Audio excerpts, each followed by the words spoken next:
Welcome to Mogobe Nuggets of Wisdom podcast.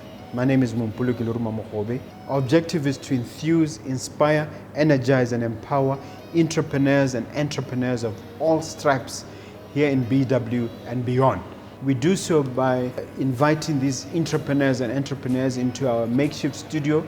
Sometimes we call them to the restaurant, sometimes we go to our studio, and we ask them to share their experiential knowledge, their experiences and their expertise, and we ask them as many questions as we can, aimed at empowering you also as a viewer.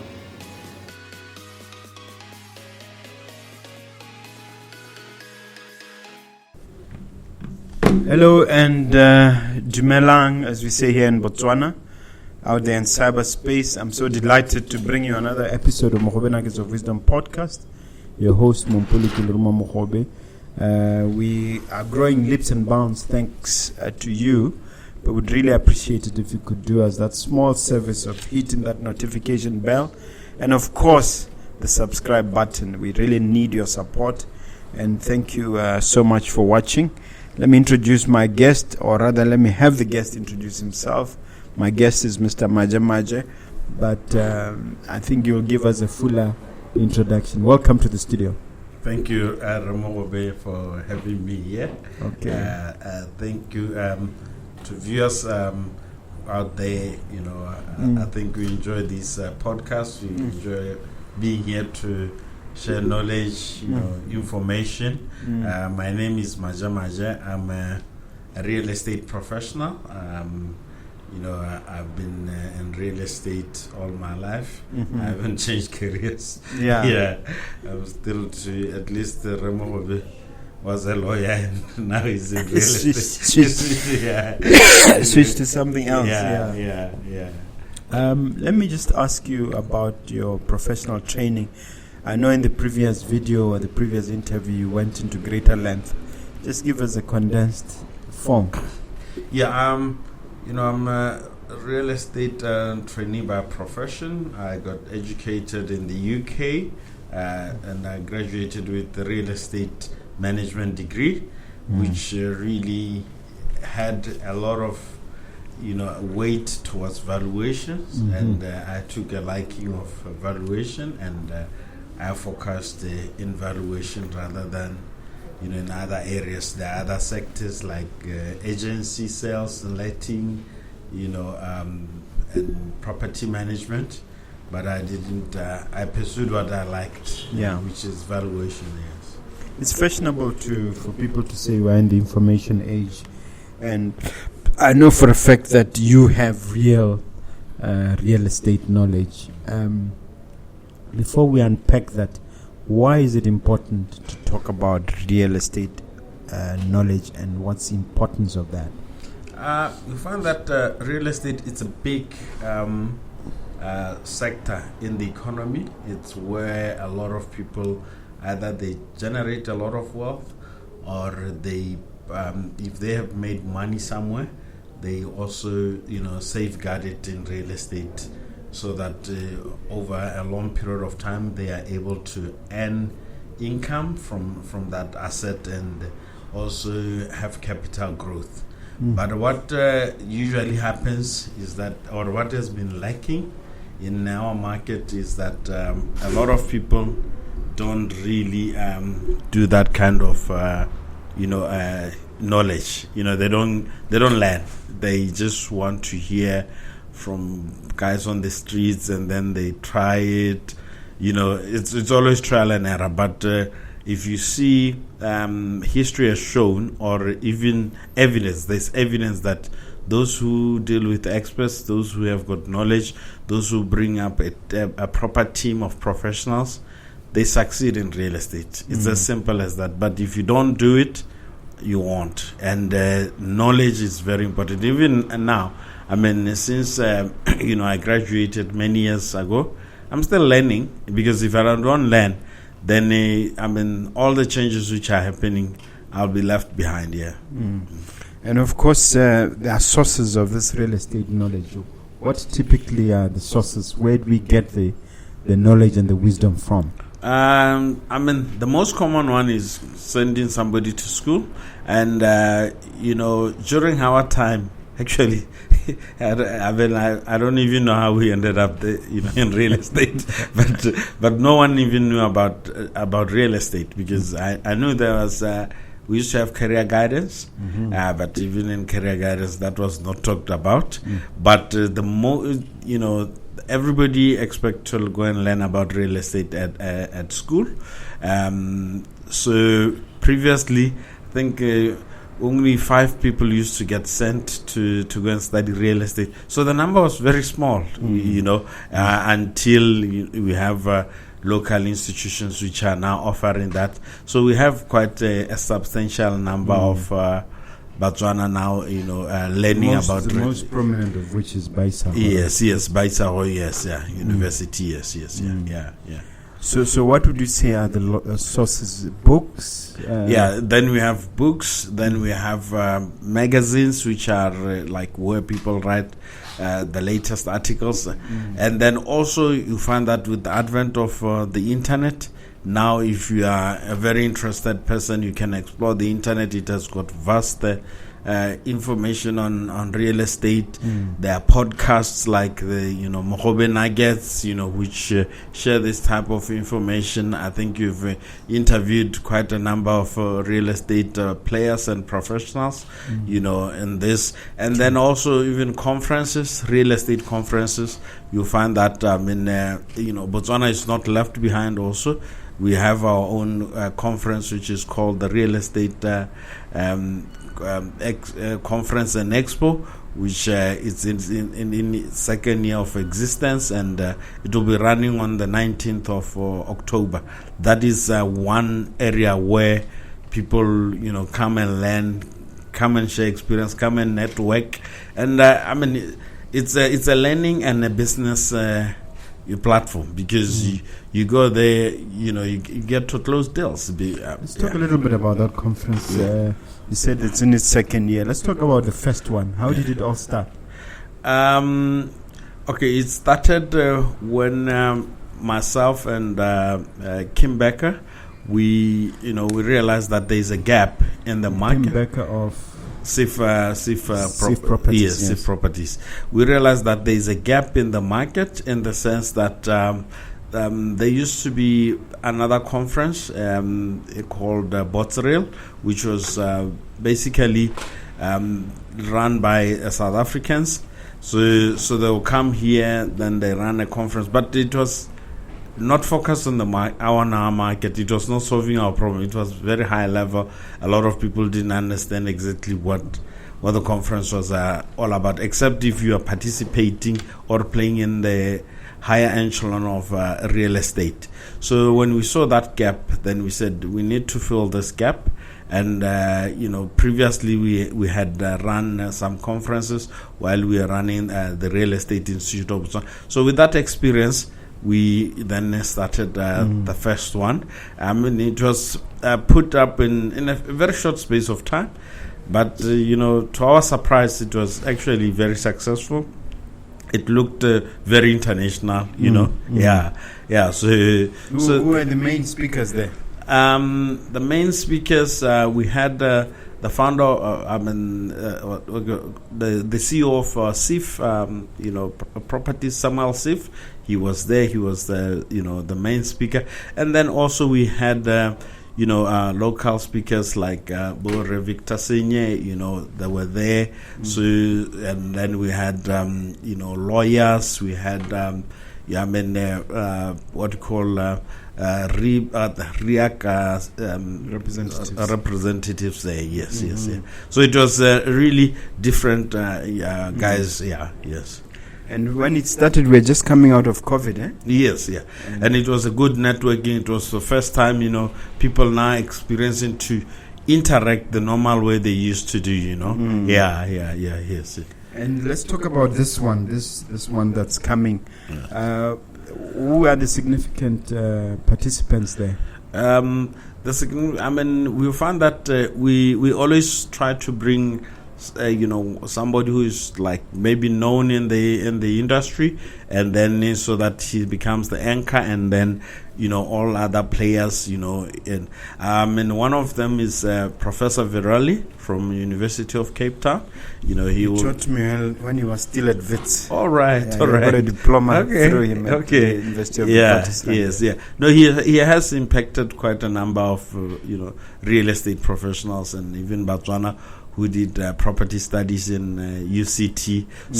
So I think many people can relate to him. So he will be one of the main or the key, or a well-known figure, in this space. Yes. Yeah. All right. While we're still there, just help the viewer understand why it is helpful to attend symposia, conferences, and seminars of this kind. Okay. Can you help the viewer understand the relevance and importance of these? Yeah, I'll refer to a quote by Warren Buffett. He says, price is what you pay, value is what you get. Yeah. You always, for you to get value, you have to pay something. Yeah. You can't get value without paying. That one it just doesn't work in the world, and it has never worked.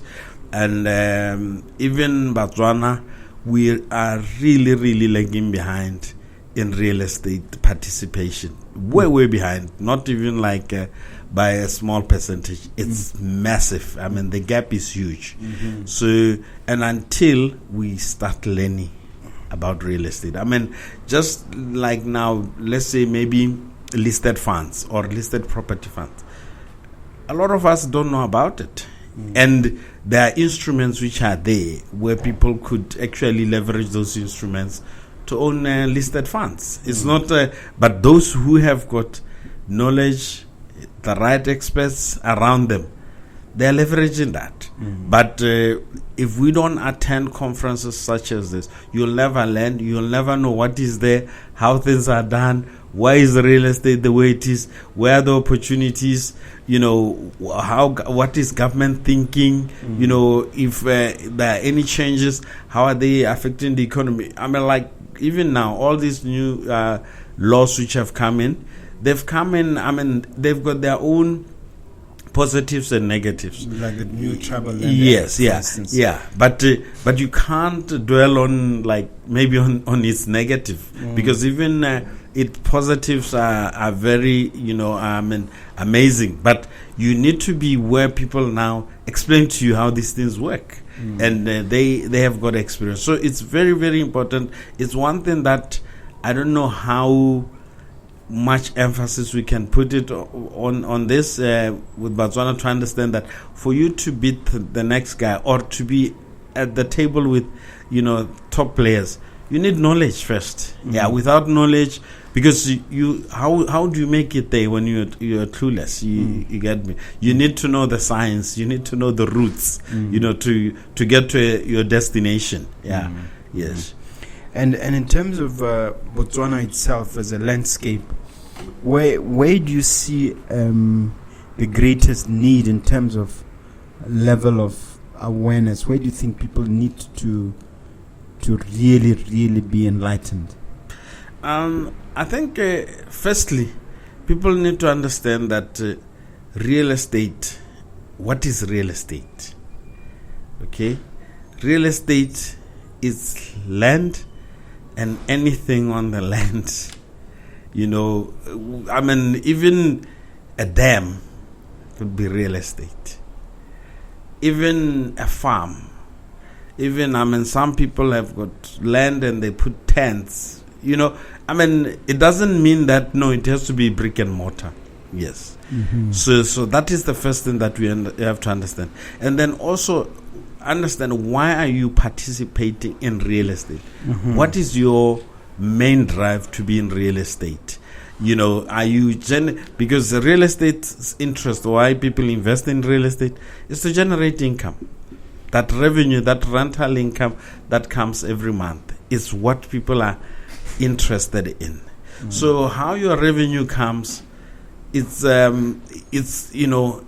mean, as how smart you are in like I just recently had the opportunity to do one valuation in Mau.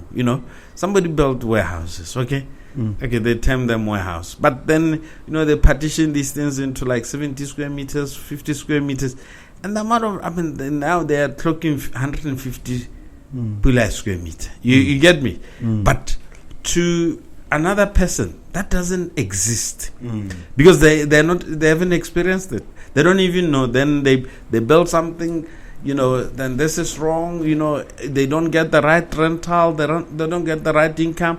Now they are even topping up. I mean, once you start topping up in real estate, you have invested poorly. Yeah. In other words, an ideal investment has to cash flow from day one. Yeah. I mean, there is one scenario where you'll find that, okay, I'm advising a group of people, okay? So now, in this situation, you tell them, okay, buy this. Now, they're going to sit down and say, but no, that land, is expensive. And you say, okay, how did we even get there? You get me? Because I'm telling you, you buy this, then this is how the return on investment is going to be. Yeah, you can't worry about the price you are paying to somebody. Worry about the return that you are going to make. The value. Yes. Just like Warren Buffett. Yeah, the value that you are going to generate. Because if you worry about what you're going to pay somebody, then you'll never participate in the space. Yeah, yes. Yeah, which leads me to another question, that there's talk that the market is overinflated or prices are high. Where does that talk come from? Is it valid? I would say it's valid. Yes, it's valid. But the prices are high because of a simple logic. Everything is driven by demand and supply. Yeah, the reason why the prices are high is because the supply is low. Yeah, I mean, if you look at like the rate of developments just in Gaborone alone, I mean, when was the last time you saw industrial plots being being advertised? Yeah, or given out in Gaborone? When was the last time? Can't remember. Yeah. So that on its own puts a lot of pressure.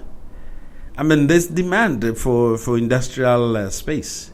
Yeah, even COVID even perpetuated that. That is why you see Mama Shia, they're growing, but at the same time you find that somewhere along the line you have, maybe authorities also interfering with that process. That also still halts the process, which means now there's still so much pressure. And you see, like now, industrial warehouses, the rentals are shooting. They're really skyrocketing. Well, I've heard in gaps can go up to 60 pull-up per square. Even 75 now. Yeah. So it's that situation. But in Joburg, for example, where because people like comparing to South Africa. In South Africa, if you have got a farm, you can just convert it into a factory place. And you start operating. But here you can't do that. Everything you have to be licensed. So until those things are relaxed, then we will never. I'll just give you an example. Let's say, okay, KYC. Now it's the biggest workload that we have to do. Every year the same thing. Yeah, the same thing. And you say, okay, why can't this just be automated somewhere where there's a central depository for this KYC? Because everywhere where the idea of KYC comes from, you'll never even experience it. Like even in the US, they don't close down your account. Because of KYC. Yes. Because they already have the documents. So those are the things that sometimes they, force real estate, supply to be so constrained. You look at let's say land in the CBD now. It costs more than 3,000 pula per square meter. Yeah. It used to be 50 pula Yeah. or something. Yeah. It's crazy. Why? Because it's not there. Yeah, you can't get it. Yeah, and there's no other CBD which is also coming up where we are saying, okay, no, actually there's an alternative to this product. At the moment, there's none. So the prices will keep on going up and up. Yeah. Can the problem be put at the door of town planning and town planners? No, I don't think so. I think you find that our problem is multifaceted in the sense that, okay, government has taken the responsibility of servicing land, giving us land. That model, maybe it worked in the past, but now it will never work because government priorities are just too many. So when they're still servicing maybe land in Charles Hill, which that means in Gaborone, by the time they come, it's like it's after 10 years because it has to go through the NDP plans, the national development budgets. Every 5 years. Yes. No, but also it gets allocated to different areas. So here they should just avail parcels of land, have terms and conditions for developers that, okay, you service this land, and then, that then will open the market. But the old model, it won't work. Yeah. Okay. Maje, I happen to know you are very active in Francistown, doing valuations there. What is the purpose of revaluing? And perhaps it's better coming from you. Exactly what are you doing there, and how does it help us? Okay, we're doing a rating valuation in the city of Francistown. We'll find that the last rating was done in 08, which is the longest period we can take to really do rating. Usually it has to be done every 5 years, but for some unforeseen reason it took this long. And that has got many impacts because municipalities or councils or city councils have to offer service deliveries to the city dwellers, and they have to also have income, sustainable income, to be able to run their processes. And over the years, government has been cutting on the budgets, which they submit or whatever they want to raise from government. It's been getting cut and cut. But what then, with this gap, what happened is that developers came in, they developed big shopping malls, they developed big industrial places, and they're not charged rates for years. So it's only now that this event is going to happen, and which will definitely change, the landscape of the city of Francistown, and it will have positive impact, on its cash flow, on the citizens' delivery. My impression has been Francistown has been slow compared to Gaborone, and that it was basically stagnant. I mean, okay, maybe slow in the I don't know in what sense, but one the thing real estate economy has been sort of stagnant.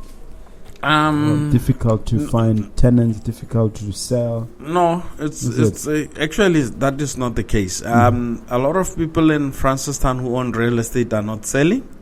The rentals which are achieved there are similar to the rentals which are achieved in Gaborone. So I mean, Botswana, with my experience or having done work across the country, what I've come to realize is that the rentals here of an anchor tenant in a mall in Gaborone is similar to in Pilani, similar to Palape, similar to Pikwe, Francistown, Maung, Kasani, Khanzi. It's all the same. I mean, and there's some areas which are sort of budding up more than others. No. Yeah. Botswana is still a very, very interesting and unique market. Like, let's say, okay, you look at a lot of villages in Botswana, okay? They're thriving. But there's not even one single source of manufacture or production. You get me? Like, let's say Molepele, for example. What is the source of production in Molepele? Go to Kanye. But all these are still active. So it's a very I don't know. It's a unique unique market. Yes. And it shocks a lot of people. I mean, you look at Palape, for example. There are about maybe 10 malls. 2 kilometers apart in one street. And there are 2 Nandoses. Just in. I mean, when one. It's so dynamic there. It's And these are the things that when you are sitting, maybe. And what is causing that? What is behind this? Is it the invisible hand of the market, like Adam Smith told us? Maybe. I mean, even myself, I can't, tell what is really driving that, because sometimes, when we analyze things, behind maybe a software, an Excel spreadsheet, we'll be saying that it's risky, you can't do this. But the guys who are the players do it, and it still works. Yeah, like now, I mean, if you look, Kazungula now is buzzing now. Yeah, land is becoming very expensive there. Rentals are because of that bridge. Yeah, because of that because of that bridge. Kazungula Bridge. Yes. These are the great mysteries of real estate. And also, just one. Okay, I would still say maybe the bridge has contributed, but also the biggest contributor is our neighbors.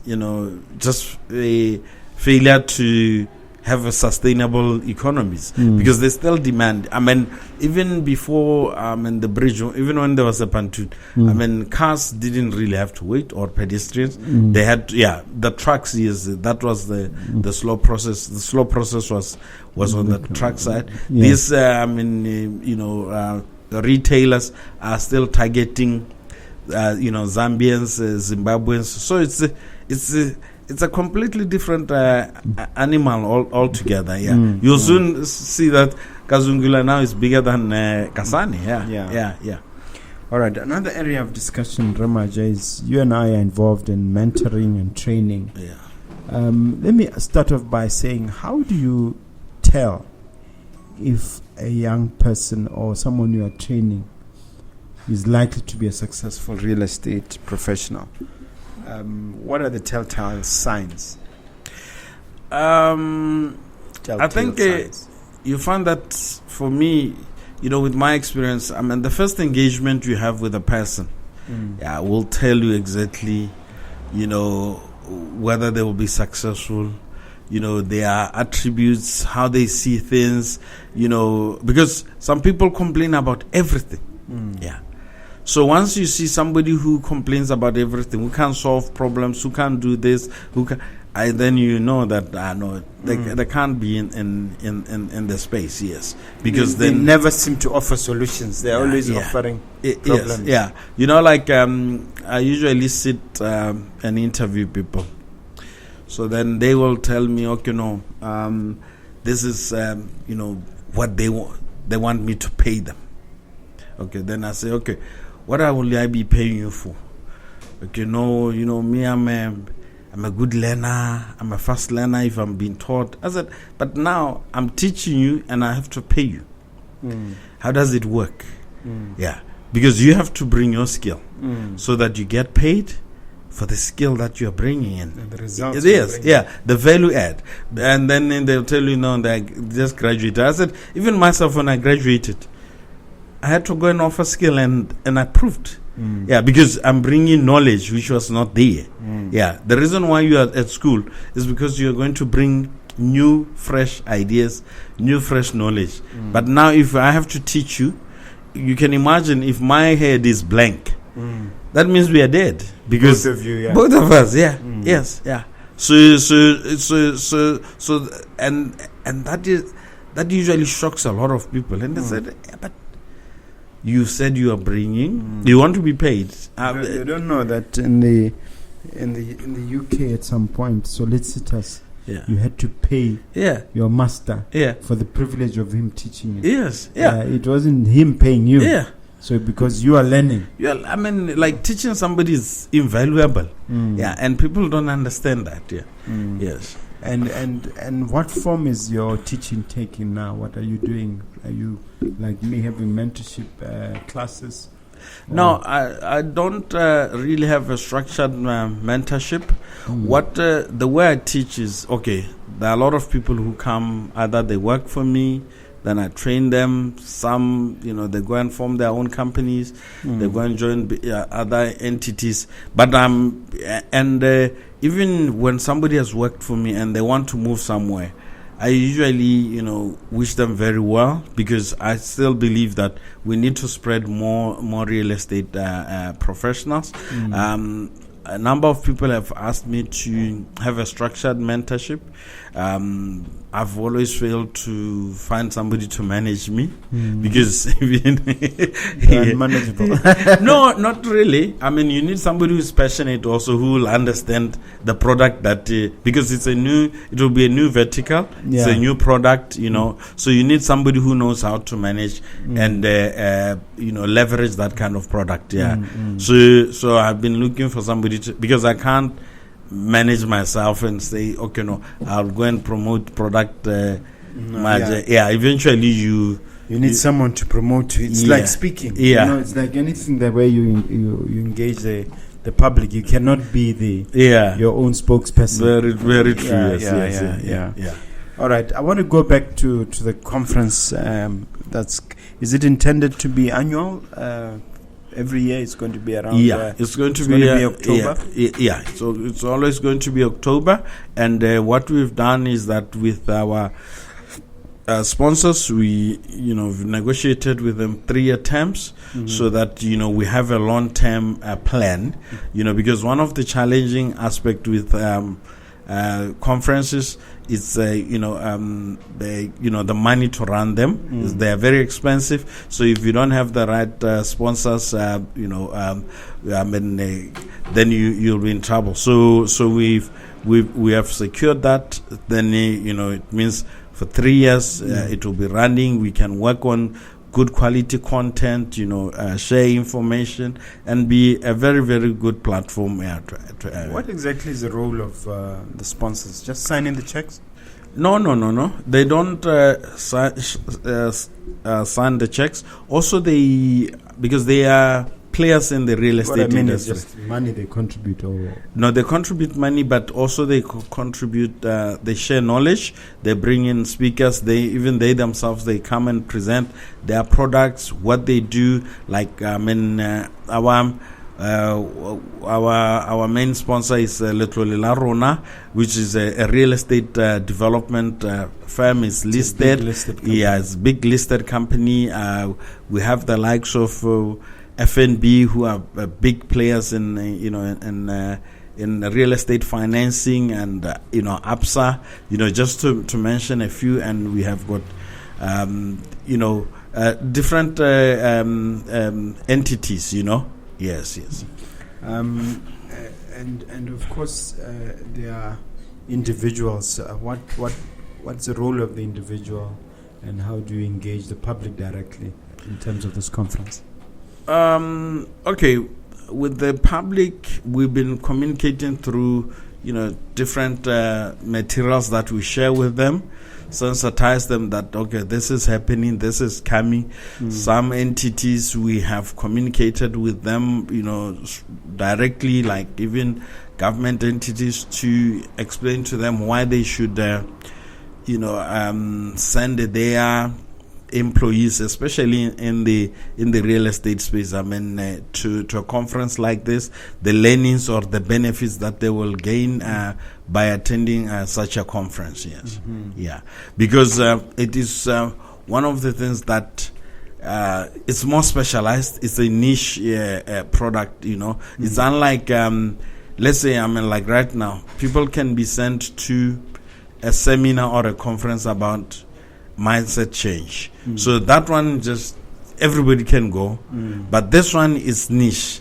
So usually when it's niche, you need to explain to people the importance of that. And if you look now, real estate practitioners in government settings have become very, very critical. It's no longer like in the past where you could ignore them and then say, you put them in the back burner. No, they are very, very critical. They almost every entity here. They're gatekeepers, isn't it? They decide who gets in and who doesn't. No, in some respects, people at Lens, for instance, people at housing. Yeah. Their role is very determinative. Yes, but if you look, what I was saying is that, let's say you look at even Botswana Railways, where it was making money, it's in real estate.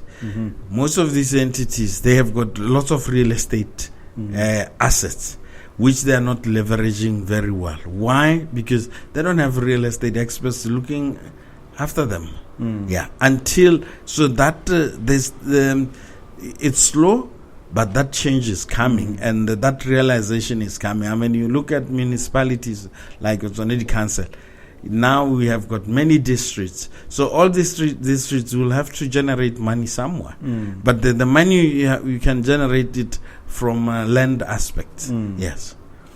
Okay, and some of it just has to do with lack of training and lack of awareness. That, for instance, there are things like servitudes, things like for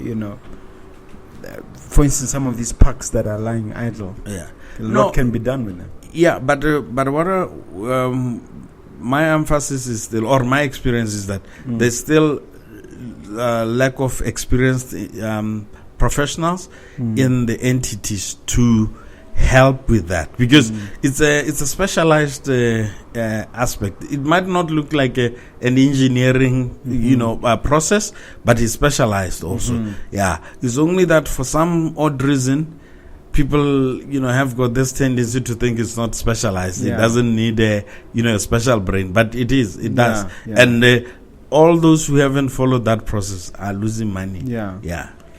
If you go to a place like New York City, for instance, and you talk about air rights, not just land rights, air rights, people know what you're talking about. And to some extent in Joburg, they know that, there are certain rights associated with space. When is that awareness going to come to Botswana, and what is it going to take to really enlighten the market? I think I don't know. I mean, I think some of these ideas they're too advanced for us. Yeah, we haven't got to. I think it's gonna take quite a bit of time. Yeah. And also, I think in these other markets, you find that because of congestion. Yeah, so these things then become critical. Yeah, becomes critical. I mean, airport. I mean, I've never even had hear anybody announcing, like, let's say even maybe the weatherman announcing air pollution levels, in the morning. But in such cities, air pollution levels will be announced, and the whole idea that you can be paying a certain amount for rights above a certain height.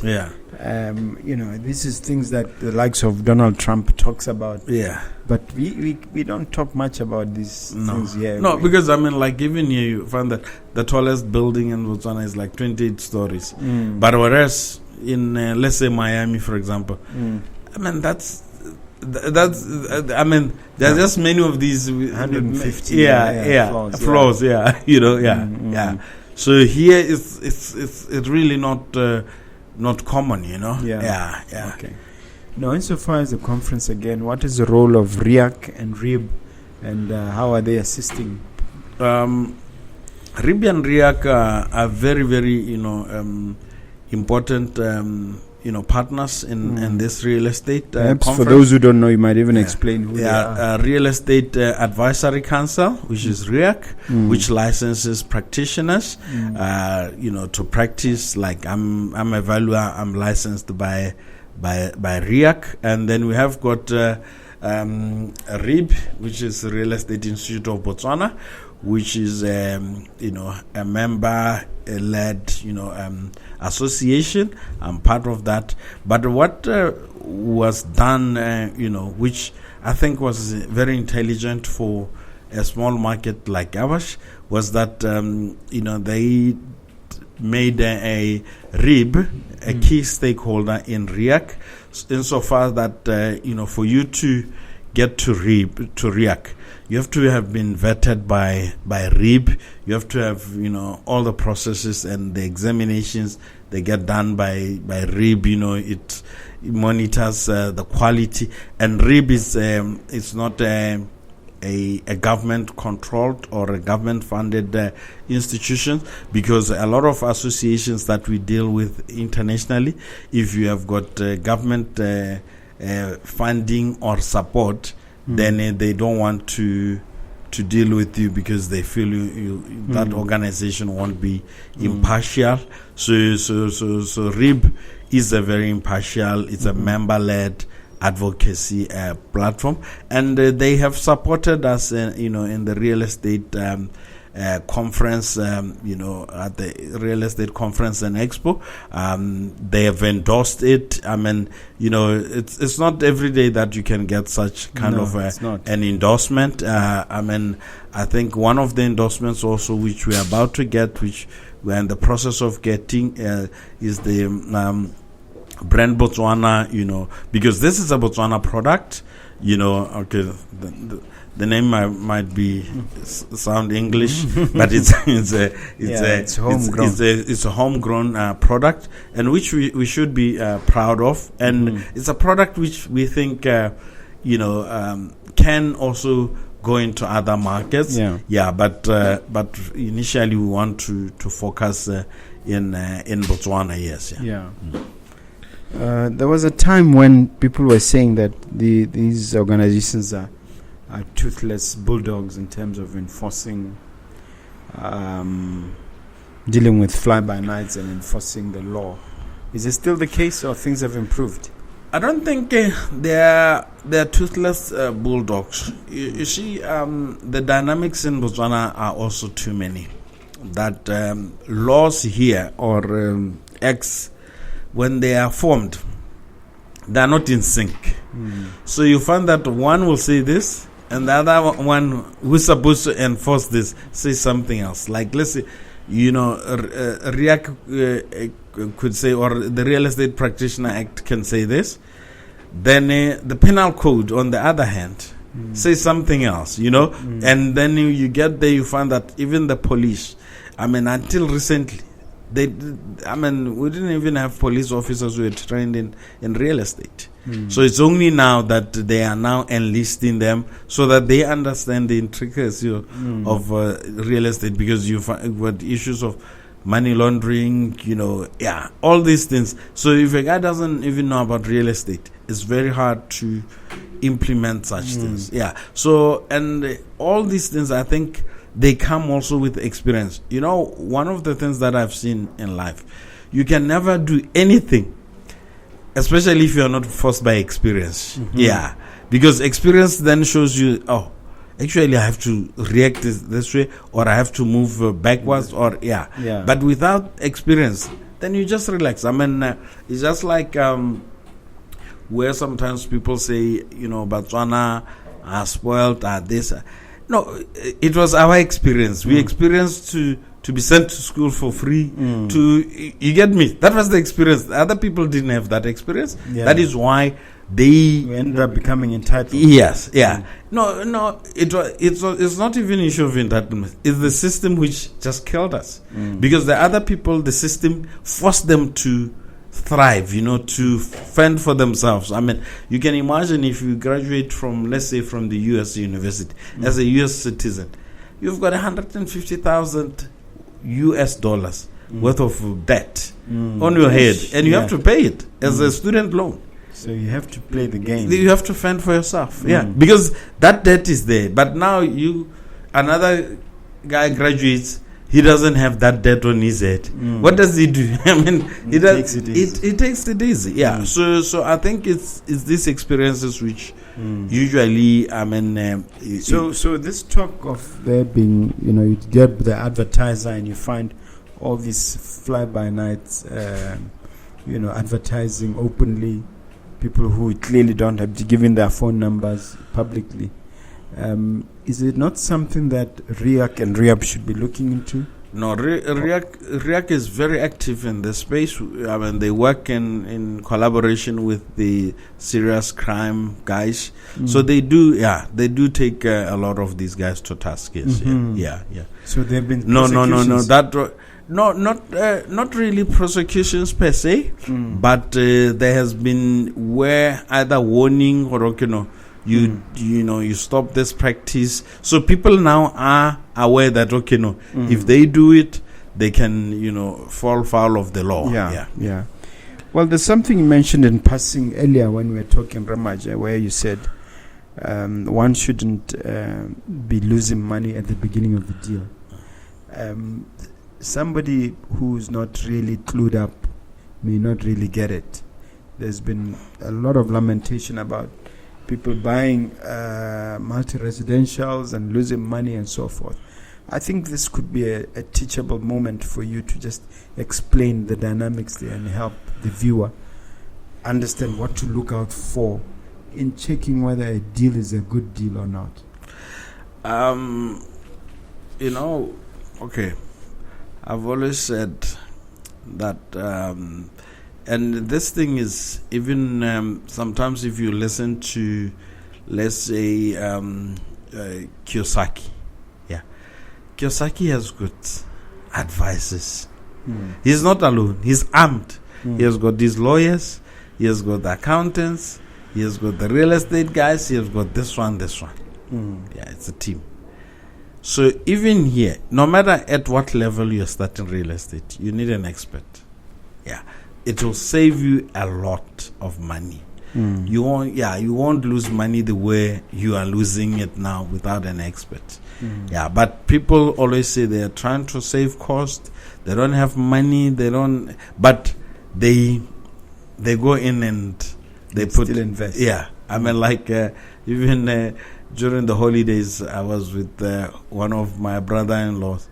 I mean, the guy was telling me, he wants to do this project, So now what is becoming interesting was, now I said, why will be sourcing the money? This money coming from internationally, and then they're paying the guy who has to source the money. I said, I mean, like, I can't pay you to get me money. It makes no sense. It makes no sense. I said, they say due diligence. Due diligence. I mean, they say you pay a certain percentage of due diligence. That is so crazy. I said, like, I mean, you're already on the down low. What did I asked him a simple question: have they ever come to see the land that they're going to invest in? No, they haven't. So how do you even work a project which you have never even seen the land that you're going to invest in? And money from overseas. But those are the things that. So they end up getting duped. Somebody will take their hard-earned money and nothing comes. So you can imagine for that, he has already paid maybe 30,000-40,000. But for me to advise him, just that I could have charged him 1,000 pula and saved him 39,000. But now he went ahead, without that advice. And as a family member, you could even have. I could have even for free. Yes, You get me. No, but these days I've changed. I don't advise for free. Because what I've learned is that when you give free advice, people don't take it seriously. And then, so you should make them pay for it. Once you've paid. How have you structured it? You have an hourly rate. I've got an hourly rate. And if they come to see you, they must pay. They must. It's consultation. It's like you're coming. I mean, I'm the doctor. The real estate doctor. I might not. I not have a stethoscope. But So you've changed your approach. That look, you have to pay for that. That advice. But I still have to push you. Why people have to learn not to get into deals which don't produce cash flow. Because I know that in Australia and places like that, they have negative mortgages. They have all kinds of reverse mortgages and things like that, where you lose money for many years before you make money. I personally don't believe in that. What is your view? No, even me, I don't believe in that. That one, I mean, because what's the point? I mean, it's like, let's say, especially with stocks, there's growth stocks and there's dividend stocks. Growth stocks you can understand, but real estate, I mean, you can't say it's a growth real estate. I mean, you have to make money. You really have to. And the beauty about real estate, it has got also a lot of tax benefits, which you can use to be able to earn your rental income. Yes. Okay. Now, in terms of the various property classes, is there a particular class when you talk retail, multi-residential, and commercial in Botswana that is doing well or has better promise than the others?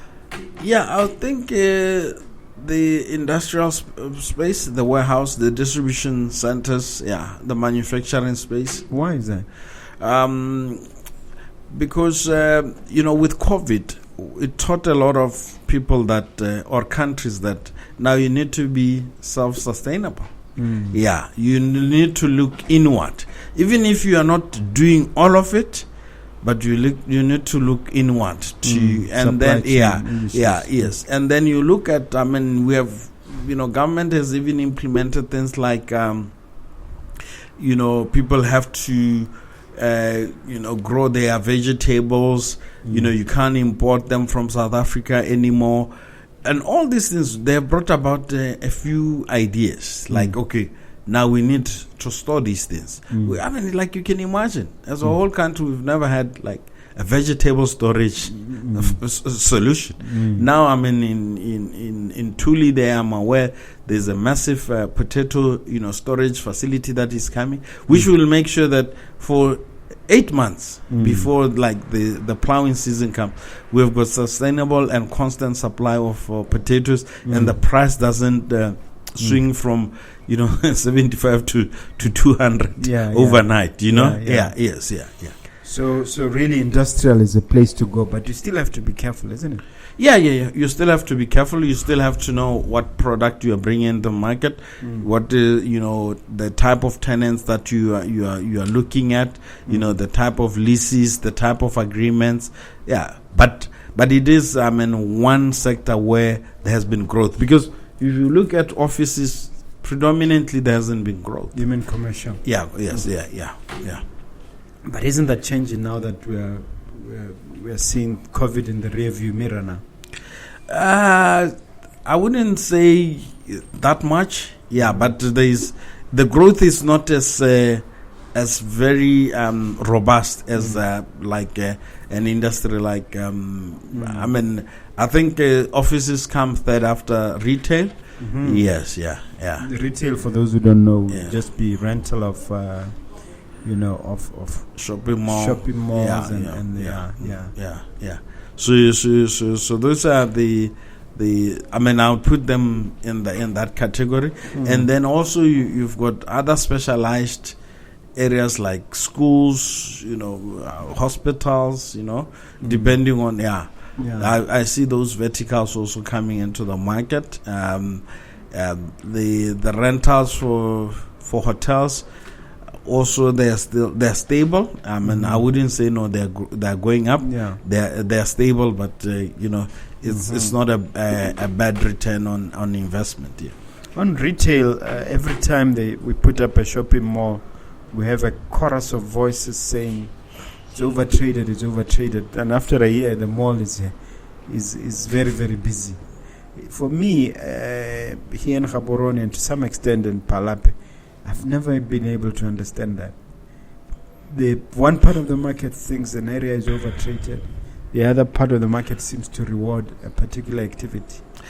Yeah, like I said earlier on, that usually even us as professionals, when we sit and we analyze this, or as analysts or as advisors, we put in a lot of risk metrics, just too much, to a market where doesn't respond to those matrices. Like Botswana, you can't compare it to South Africa, and unfortunately, you find that most of the lenders in this market are based in South Africa. Yes.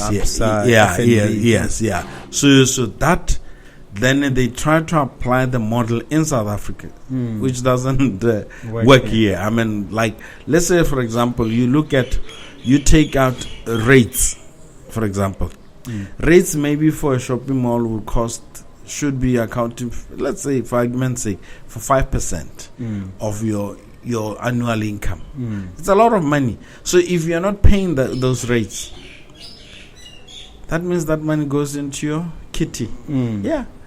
And certain localities don't have those kind of rates. For instance, in tribal areas. No.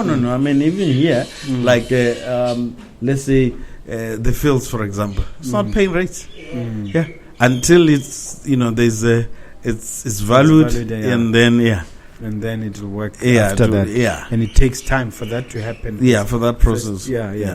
Okay, and what would you say are the other differences between South Africa and Botswana in terms of the market, where banks are getting it wrong? Okay, Botswana market is unique. That's the first thing you need to understand. It's unique. It doesn't. It's not. It doesn't react like let's say if there are any global changes or global effects. South African market gets affected by global effects. In Botswana, we don't get affected by global effects. Are we insulated? Somehow. Yeah, somehow we don't. The market just doesn't respond quickly. Yeah, it really takes a long time for people to even, change. Because it doesn't seem as if we're even affected by COVID in terms of pricing. No. Yeah. Like, I mean, but now if you go to Sandton right now, like there's a street called Freedman Street. I mean, the Freedman Drive or street is in the heart of Sandton. But the offices, they have been abandoned. Guys now are turning them into apartments or hotels, all kinds of, because they have to now have a new vertical. Yeah.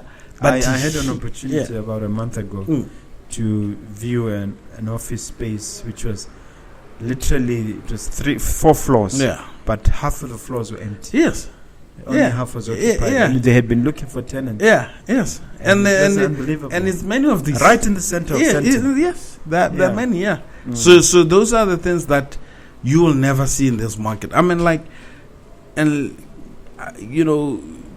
Botswana, all the shopping malls, all of them have no vacancy. Yeah. I mean, it doesn't matter. It doesn't matter. I mean, even sometimes when we are, talking to the valuers, within the banking fraternity, now they eventually say, just at least apply, a factor of vacancy, then you can maybe say 2% or something. But there's no vacancy. Yeah, we are not in our shopping malls currently. We are not experiencing that. Yes. We've been very fortunate. No. I mean, it's the entire market. It's not like it's unique to you or it's special to you. No, the entire market is like that. And someone looking at the smallness of the population would still be intrigued by that. How does that happen?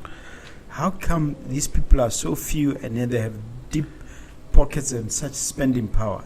Yeah, those are some of the things that you get to praise, leadership, to say, okay, I mean, like this economy, it's still holding together. You get me? We are not even alarmed. You're never worried that, maybe tomorrow, this could happen. No.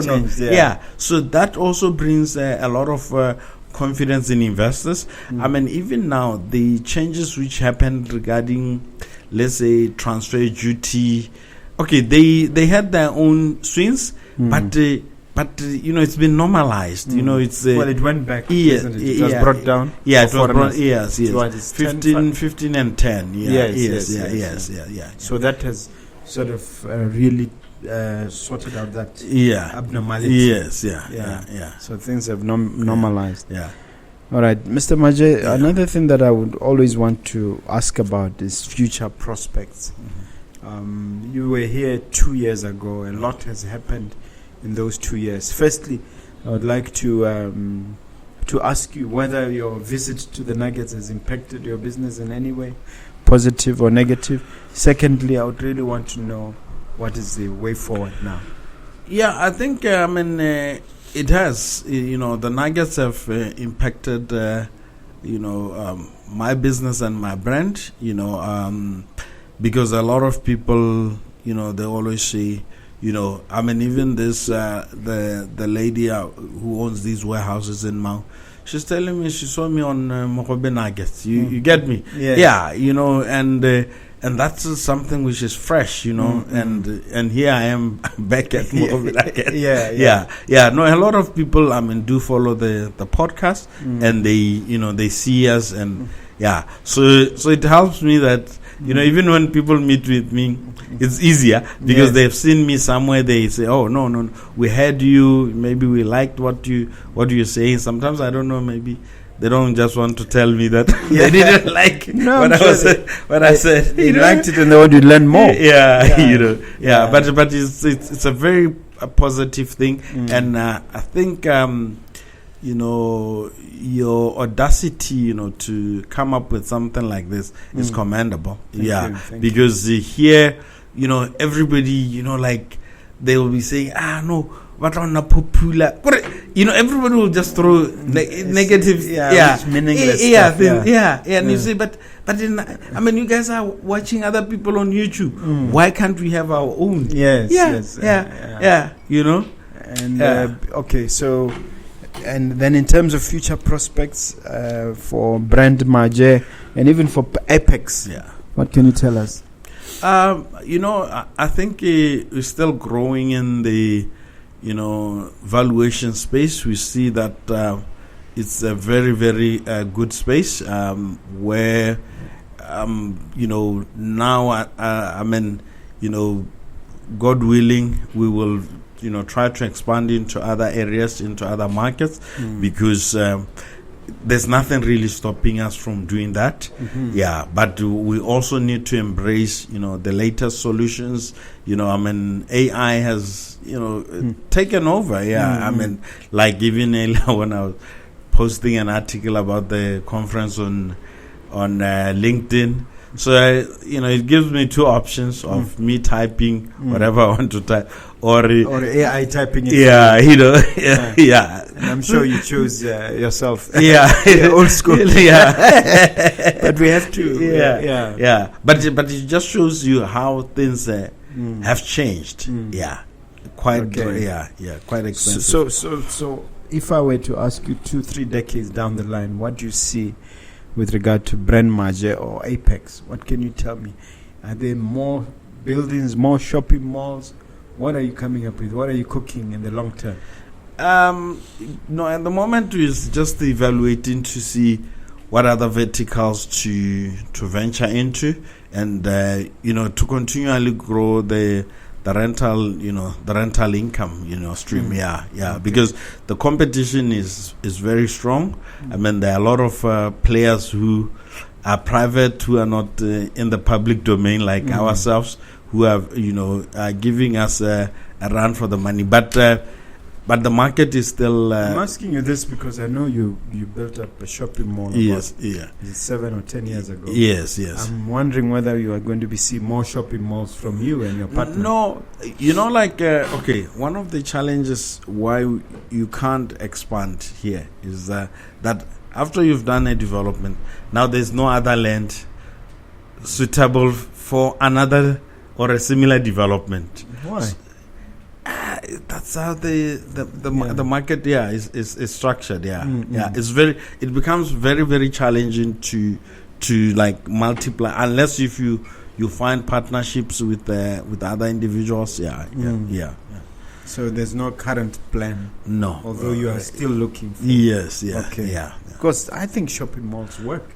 No, they work. They work. They do. They work. They really work in this market. Yeah. Now, this is the time of the show where you get to ask me a question, if you have a question. Yeah, I think, my question is, what really drove you or inspired you to start this Nuggets of Wisdom? I think you may have asked me this previously, but I think the main thing was just to live up to our creed, which is to enthuse, energize, inspire, and to empower. Because the feeling was, especially me in the personal development space, look, I'm hoarding this information, I'm acquiring this information, but how do I share with others? And we always talk about, right now the current buzzword is reset agenda. How do we reset without communicating about it?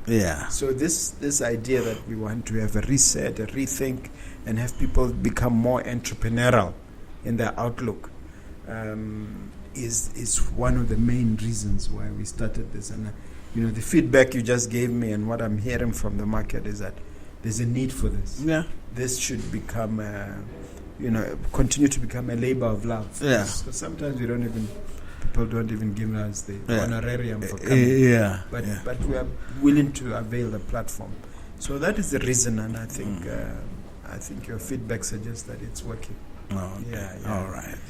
All right. Just look at the camera there, Mr. Maje. Encourage them to come to the expo. In addition, also, give them one final motivational message. Viewers, of Mogobe Nuggets of Wisdom podcast, I'll say to you, we have this learning platform which happens every year in October. At the moment it's at the Pakalane Golf Estate Resort. You can come in there to come and learn, to come and network, to come and mingle, and just understand how real estate works as a product, and why it exists, and why it dominates the investment landscape. It is very, very important that you come and learn from us. Okay. Can you share all your contact details? Our website is www.rece.co.bw.